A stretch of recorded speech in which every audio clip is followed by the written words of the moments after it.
Heute malen wir eine Kuh, aber bevor wir die Kuh malen, zeichnen wir sie erstmal.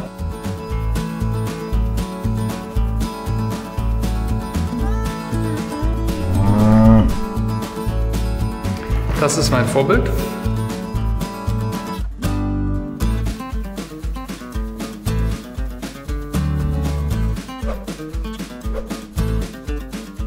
Hallo, ich bin Sebastian von Artist Trouble und das ist meine linke Hand. Heute malen wir eine Kuh, aber bevor wir die Kuh malen, zeichnen wir sie erstmal. Das ist mein Vorbild. Und um die Kuh ein bisschen besser zu verstehen, habe ich mir auch zwei Zeichnungen vom Skelett und von der Anatomie einer Kuh besorgt. Schadet nie. Was ich selber schon mal gelernt habe, ist, dass eine Kuh keineswegs nur aus einer dicken Nase im Grunde besteht, sondern dass die Kuh einen Schädel hat, der ziemlich lang ist. Die Augen sitzen an der Seite, beziehungsweise hier drüben sieht man so eine Augenhöhle. Und hinter den Augen gibt es hier so eine Dunkelheit. Das sind die Augen hier.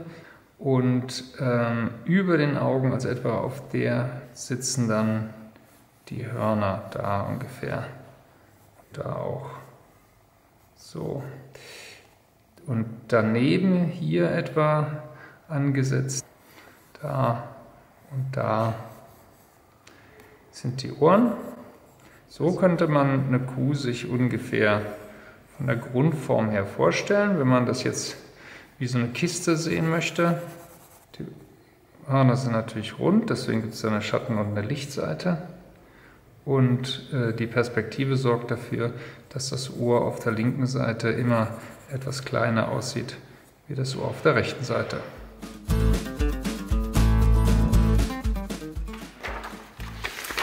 Jetzt kommen wir zu unserer Kuh hier, unserem Vorbild. Das heißt, ich versuche erstmal rauszukriegen, wie will ich das komponieren gleich, das Ding. Ich habe hier ein Querformat. Dann hat die den Kopf so schief. Hier ungefähr sind die Hörner. Und dann ist das dieser Schwung, der zur Nase führt hier vorne. Dieser Schwung hier, den sieht man ja. Und hier ist auch ein Schwung. Wichtig ist, dass die Augen etwa richtig weit auseinander sind. Das muss ich immer messen. Ich gucke mir also hier den Abstand der Augen an und schaue mir an, was entspricht etwa dem Abstand der Augen. Und ich sage mal, der Abstand der Augen, also das hier, ja, von hier nach hier, entspricht etwa der Höhe des Schädels bis zur Nase. Das heißt, hier müsste dann irgendwo die Nase kommen.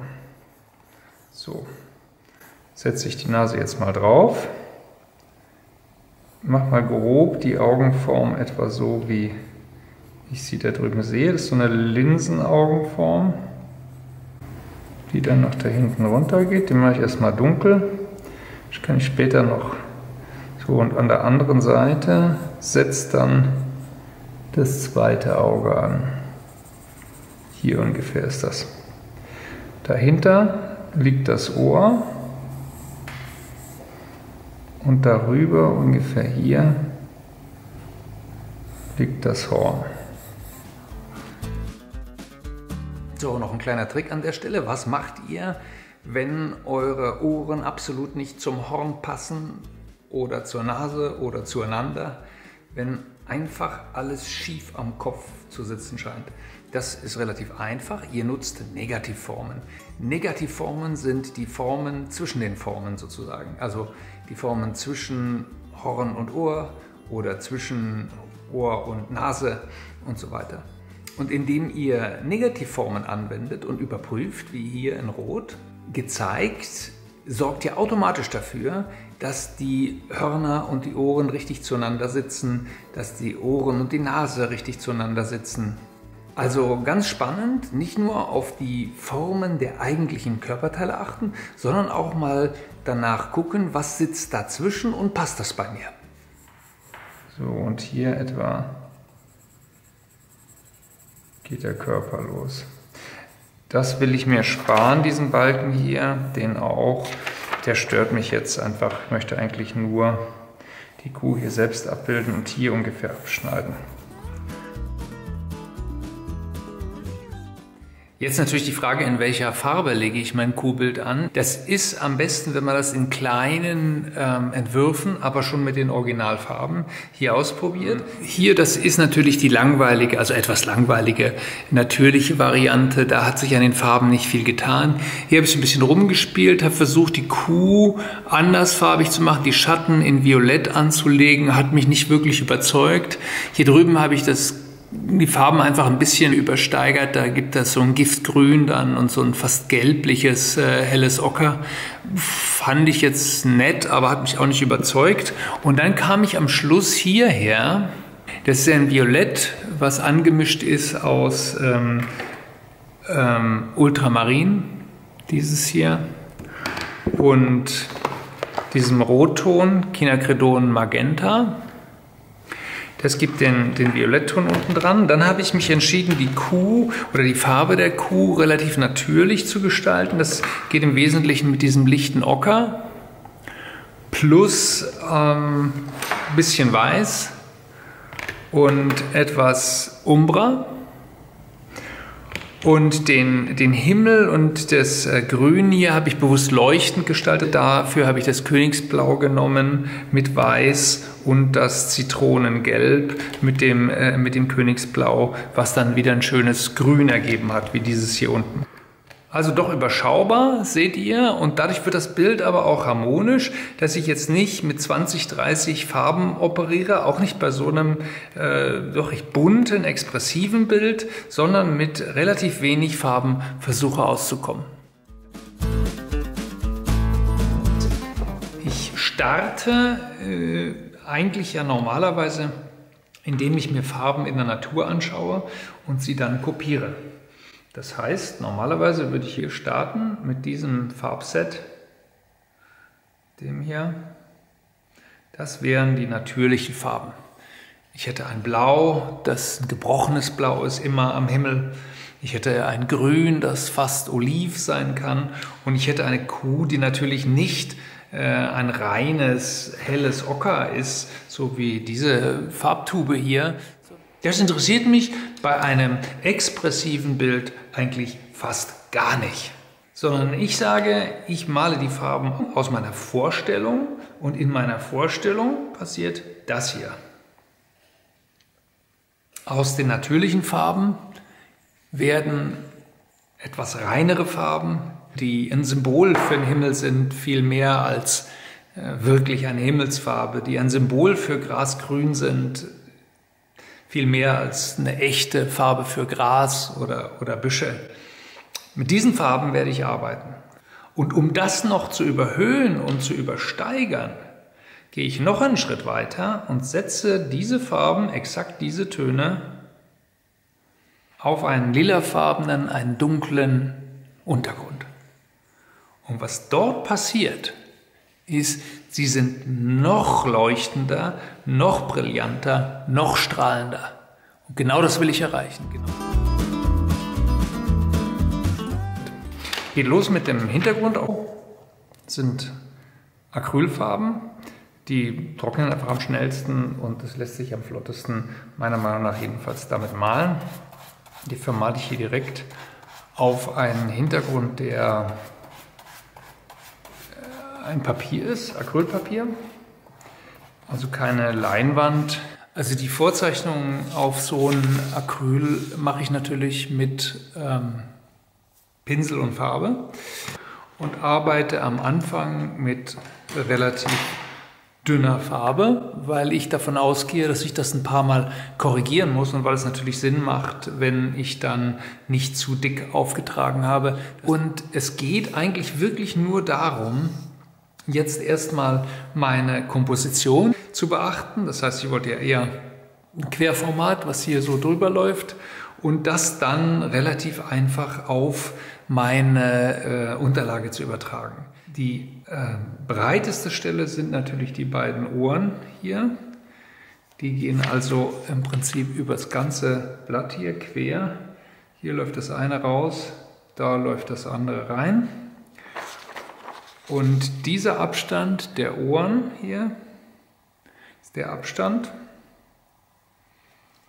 Der ist etwa, sieht man, 1,5 mal der größte Abstand hier, nämlich vom Kopf, von der Schädeldecke bis runter zur Schnauze.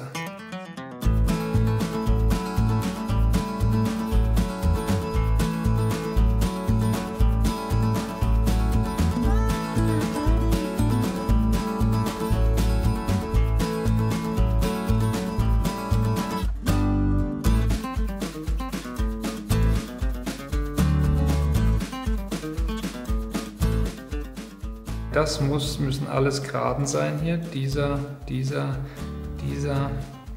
oben der Kopf.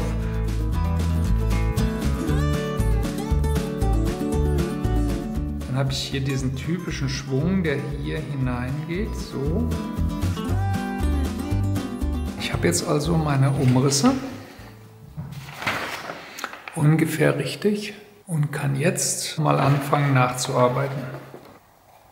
So, dann versuche ich die Augen schon mal ein bisschen genauer zu machen, denn der Eindruck der Augen, der muss jetzt schon passen.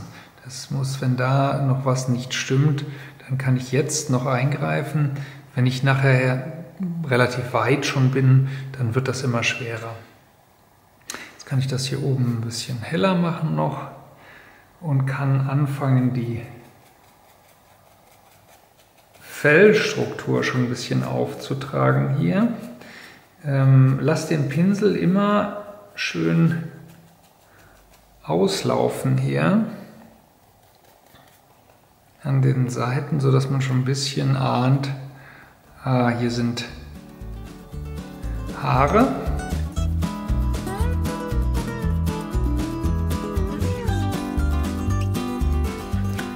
So, welche Regeln muss ich beim ersten Farbauftrag beachten, damit das eine gute, schöne, expressive Kuh wird? Das eine ist, ich darf nie den Pinsel gegen, oder sollte möglichst nie den Pinsel gegen die Wuchsrichtung des Fells bewegen. Also immer mit dem Fell arbeiten. Wenn das Fell hier im Kreis rumläuft, dann läuft der Pinsel so. Wenn das Fell hier eher runterläuft an der Wange, dann läuft der Pinsel so. Das ist ganz, ganz essentiell. Zweitens, ich muss immer arbeiten von dünnem Farbauftrag zu dickerem Farbauftrag. Also von dünnem, verdünntem Farbauftrag zu fetter Farbe. Ganz am Schluss erst werde ich die reine Farbe auftragen. Bis dahin arbeite ich mit dünner Farbe. Und drittens, ich muss natürlich auch ein bisschen was von diesem wunderschönen Grund hier stehen lassen oder nachträglich wieder auftragen, denn sonst leuchtet die Farbe nicht. Was den Pinsel angeht, so würde ich euch dringend empfehlen, fangt ruhig mit einem Pinsel an, der euch etwas zu dick vorkommt. Denn das sorgt dafür, dass euer Farbauftrag großzügig bleibt. So, jetzt fangen wir mal an. Wir verdünnen das wieder, sorgen aber dafür, dass jetzt schon ein bisschen mehr von der Kuhfarbe dabei ist und streichen diese Farbe hier so auf, wie ihr glaubt, dass das Fell hier verläuft.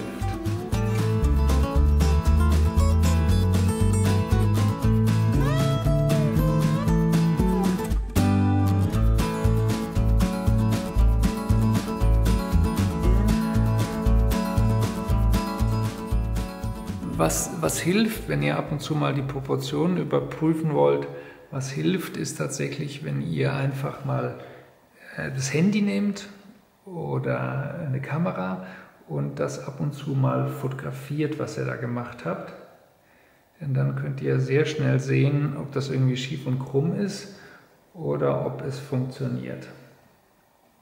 Wenn ihr eine Linie nachträglich wieder reinziehen wollt, dann nehmt ihr einfach euer Lila, was ihr am Anfang als Hintergrund hattet, und fahrt diese Linie nach. Also Beispiel hier, die Linie unterm Horn, könnt ihr ohne Probleme jetzt hier hinüber nachfahren. So. Das Horn selbst hier könnt ihr jederzeit wieder nachfahren. Das Ohr auch. Ihr braucht euch da also nicht zu scheuen. In diesem Stadium könnt ihr jede Linie immer wieder nachfahren, überprüfen, wieder verändern.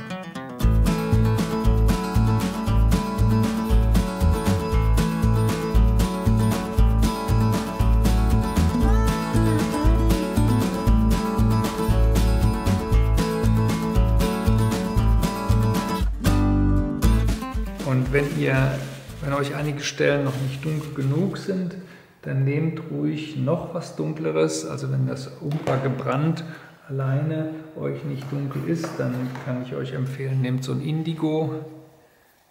So ein Indigo, das ist fast schwarz. Mit diesem Indigo seht ihr, kommt ihr fast in ein Schwarz rein, ihr braucht aber dann kein Schwarz in eurem Bild anzuwenden. Also wenn ich jetzt hier die Nasenlöcher oder die Unterseite hier richtig dunkel haben will, dann kann ich das mit meinem Indigo machen. Das gleiche gilt für meine Augen. Wenn ich die richtig dunkel machen will, dann kann ich das mit Indigo machen. So, jetzt hat mein Vorbild hier leider keine Helligkeiten in den Augen. Das wirkt so ein bisschen tot, finde ich. Deswegen werde ich das sofort verändern, indem ich nur einen Ansatz Helligkeit hier reinsetze, da und da, habe ich sofort viel mehr Leben in meiner Kuh. Gucken wir also nochmal an, wo sind meine hellsten Stellen hier auf dem Bild und fange die jetzt schon mal an nachzuarbeiten.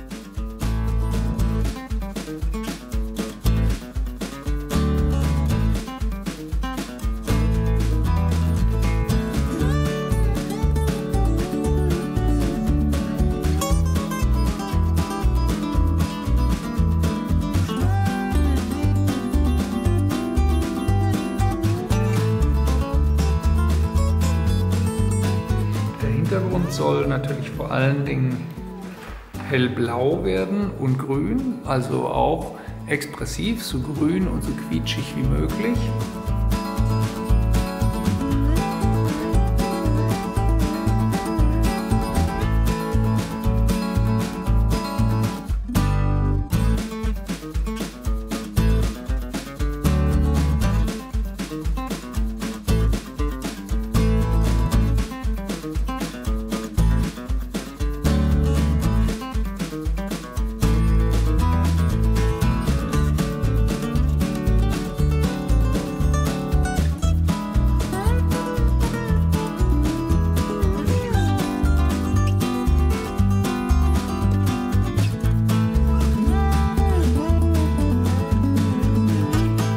So, jetzt kommen noch ein paar Akzente.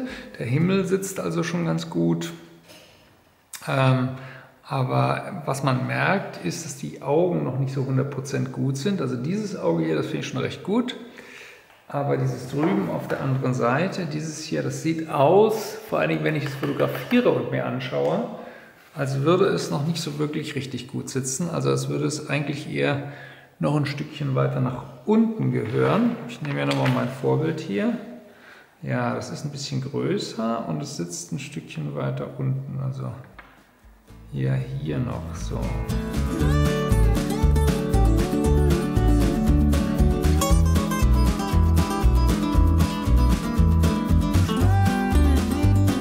So, dann müssen wir hier ein bisschen nacharbeiten mit unserem Lila.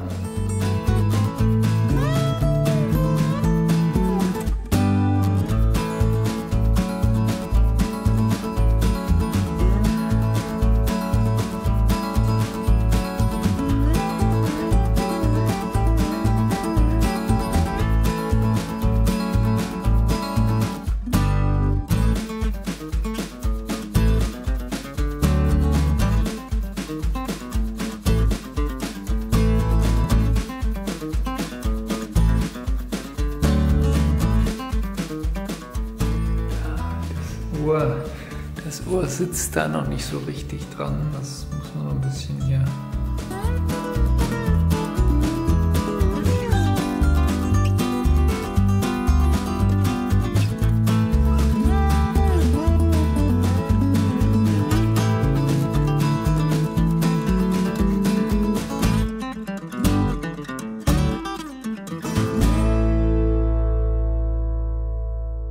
heißt, ich versuche jetzt noch andere Farben zu erzeugen, aber nur indem ich die vorhandenen Grundfarben, die ich habe, also das gebrannte Umbra, das helle Umbra, manchmal auch das Quinacridon Rot, miteinander mische. Dadurch erziele ich so Zwischenfarben, die ich dann setze an den Stellen, wo mir die Flächen ein bisschen zu langweilig sind. Ich sage, okay, da müsste eigentlich noch mal ein bisschen was anderes hin, als jetzt nur ein Braun oder ein Weiß. Ich nehme zum Beispiel, weil ich das mal annehme, dass hier bestimmte Stellen in den Ohren rosa sind, weil sie stärker durchblutet sind, nehme ich hier ein Rosa an den Stellen rein. So, dann mache ich vorne an der Nase das nochmal etwas flacher. Arbeite unten, da gehen ja wieder weiße Stellen los, hier unten, die liegen aber so ein bisschen im Schatten. Arbeite unten diese weißen Stellen nach. Da. Auch wieder achte ich sehr, sehr stark da auf den Wuchs der Haare. Versuche das also jetzt immer, egal was ich da tue, versuche das immer ein bisschen fluffig zu gestalten, sodass man die Haare zwar nicht sieht, aber man ahnt sie. Das ist eigentlich der ganze Trick. Ich kann jetzt nicht und will auch nicht jedes einzelne Haar hier malen, aber ich kann meinen Pinsel so aufsetzen mit verschiedenen unvermischten Farben, die ich hier reingebe. Ihr seht hier in dem Pinsel, da habe ich ein Weiß drin, hier vorne, und dann habe ich Braun drauf. Über das Weiß, indem ich die jetzt einfach miteinander vermale, kriege ich von ganz alleine spannende und interessante Pinselspuren hin, die entweder, wenn ich sie trocken vermale, so an so ein Horn erinnern hier, oder eben dann an Haare. Ich nehme also verschiedene Farben unvermischt in den Pinsel und fange an, mit denen hier nachzuarbeiten. An den Stellen, wo ich finde, dass es noch ein bisschen mehr Charakter vertragen könnte. Zum Beispiel da, wo die Kuh ihre Augenbrauen oder jedenfalls diese Falten hat, die so charakteristisch sind. Nicht? Hier oben zum Beispiel oder hier oben drüber. Das wirkt ja fast so ein bisschen, als hätte die Kuh eine Augenbraue. Dann nehme ich ein sehr, sehr dunkles Umbra, vermenge das noch ein bisschen mit Blau und setze das dann hier drüber. So. Und dadurch kriegt die Kuh ihre markanten Augenbrauen hier oben drüber. Das gleiche auf der anderen Seite. Gleiches Spiel. Auch da habe ich dann automatisch sehr, sehr schöne Brauen. So, dann muss ich die Hörner schattieren hier unten, denn da liegt ein ganz harter Schatten auf dem Horn.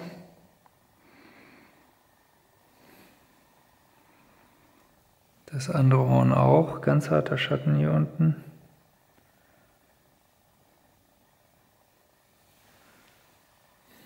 Denkt immer wieder dran, die Farbe im Pinsel nicht zu stark vermischen, sodass hier das Braun hier und das Weiß nebeneinander im Pinsel stehen, sich da noch nicht vermischt haben. Denn das gibt, wenn ihr ganz, ganz leicht nur mit eurem Pinsel aufdrückt, gibt wunderbare Haarstrukturen, genau wie ihr die an dieser Stelle haben wollt. Ich nehme immer noch, merkt ihr, immer noch kein ganz reines Weiß, sondern ich habe immer eine ganze Menge Umbra noch dabei. Ganz reines Weiß würde sehr schnell fahl und unnatürlich wirken und das will ich natürlich nicht. So. Ganz, ganz am Schluss vielleicht dann mal ein fast reines Weiß ganz oben drauf. Das lasse ich dann da auch sitzen, das vermale ich kaum, so dass es wirklich komplett deckend oben drüber als Glanzfleck sitzt. So, hier oben kann ich auch noch mal ein bisschen heller werden, denn da oben hat die Kuh tatsächlich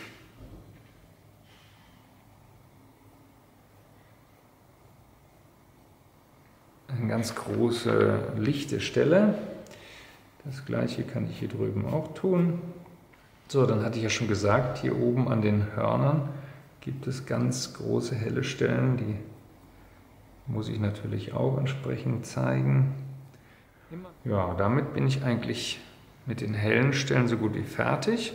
Und jetzt fehlt im Grunde nur noch ein bisschen Dunkelheit. So, Umbra gebrannt, Indigo. Aufpassen, dass das nicht zu kalt wird, diese Stellen. Hier haben wir vorne eine Stelle, die so eine Dunkelheit hat. Ist drin. Da haben wir auch so eine Stelle, die so eine Dunkelheit hat. Nehme ich auch noch mit rein. Und auch hier, wo der Bogen da übergeht in die Stirn. Oben an den Hörnern, die habe ich fast zugemalt, muss ich auch noch dran denken, da war auch noch ein bisschen Schatten. Und dann am Schluss nochmal ein paar Umrisse nachziehen, die nach vorne kommen sollen oder sonst irgendwie wichtig sind. Hier, das geht ja ein bisschen unter, diese Schnute, die kann man hier mit nachziehen. Man kann hier in dem Bereich den Schwung hier nochmal ein bisschen betonen. Hier vielleicht diese Kante am Auge.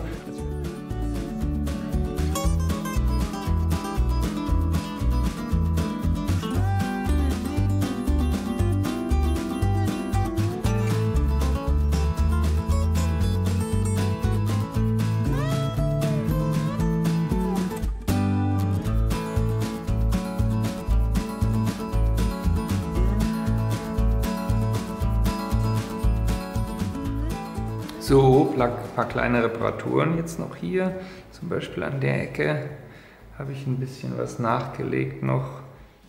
Den Himmel selber kann man natürlich an einigen Stellen auch ein bisschen spannender machen vielleicht und überall vielleicht nochmal die ein oder andere Helligkeit auch in den Himmel rein.